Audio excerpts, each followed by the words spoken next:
बॉलीवुड अभिनेत्री कंगना रनौत को केंद्रीय गृह मंत्रालय की तरफ से Y+ कैटेगरी की सुरक्षा मुहैया कराई गई है। जैसा कि आप लोगों को पता होगा कि पिछले दिनों कंगना रनौत और महाराष्ट्र सरकार के बीच ज़बरदस्त लड़ाई छिड़ी हुई है, जिसमें कोई किसी से हार मानने को तैयार नहीं है, कोई किसी के सामने चुप होने को तैयार नहीं है। और ऐसी परिस्थिति को देखते हुए केंद्रीय गृह मंत्रालय ने ये फैसला लिया है कि जो कंगना रनौत है उनको अब Y+ कैटेगरी की सुरक्षा दी जाएगी, जिसके तहत आप लोगों को जानकारी करा दूं कि जिस किसी को भी Y+ कैटेगरी की सुरक्षा मिलती है उनको जो है 2 कमांडो के जवान और अन्य 11 सुरक्षा कर्मी 24 घंटे सुरक्षा देती है, यानी कि 13 सुरक्षा कर्मियों के बीच अब कंगना रनौत 24 घंटे रहेंगे, जिसमें 2 कमांडो के जवान भी उनके साथ रहेंगे। जैसा कि आप लोगों को पता होगा कि महाराष्ट्र सरकार और कंगना रनौत के बीच ये विवाद खास करके तब से इतना ज़्यादा आगे बढ़ गया जब कंगना रनौत ने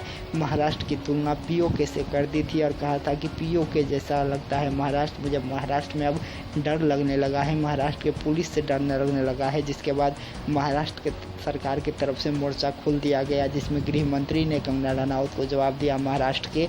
वहीं जो महाराष्ट्र के सत्ताधारी पार्टी शिवसेना के जो सांसद है संजय राउत, उन्होंने कंगना रनौत को जवाब दिया, जिसके बाद वार प्रतिवार की जो प्रक्रिया थी वो लगातार चलती जा रही थी। और एक ट्वीट वहाँ से तो दूसरे ट्वीट वहाँ से, एक बार कंगना रनौत बोलती है, दूसरी बार संजय राउत बोलते हैं, तो इन दोनों के बीच झगड़ा काफ़ी बढ़ गई थी।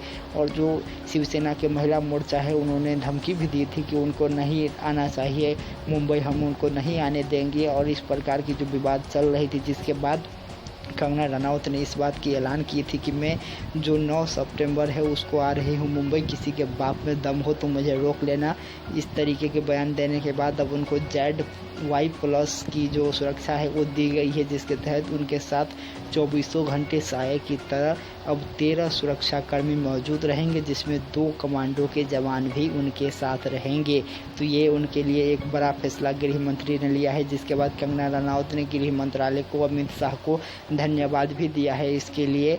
और कहीं ना कहीं अब देखना काफ़ी ज़्यादा दिलचस्प होगा कि इस पर जो विपक्षी पार्टी है उनके तरफ से क्या बयान आते हैं। लेकिन क्या कंगना रनौत को Y+ की जो सुरक्षा है वो दी गई है, ये सही है? ये सवाल कहीं ना कहीं अब विपक्ष के तरफ से उठाए जाएंगे, और जो सवाल लाजमी भी है, क्योंकि जिस तरीके से बयानबाजी हो रही है उनके तरफ से, उसके बाद Y+ की सुरक्षा देना ये कहीं ना कहीं अपने आप में सवाल खड़ा करेगा। तो इस पर आपका क्या है कहना, हमें कमेंट करके ज़रूर बताइएगा। और चैनल को अगर सब्सक्राइब नहीं किए हैं तो चैनल को सब्सक्राइब करें, बेल आइकन का बटन जरूर दबाएं। वीडियो पसंद आया हो तो लाइक कर दीजिएगा और शेयर भी कर दीजिएगा। मिलेंगे बहुत जल्द नए अपडेट के साथ, बने रहे तब तक A मिनट पर।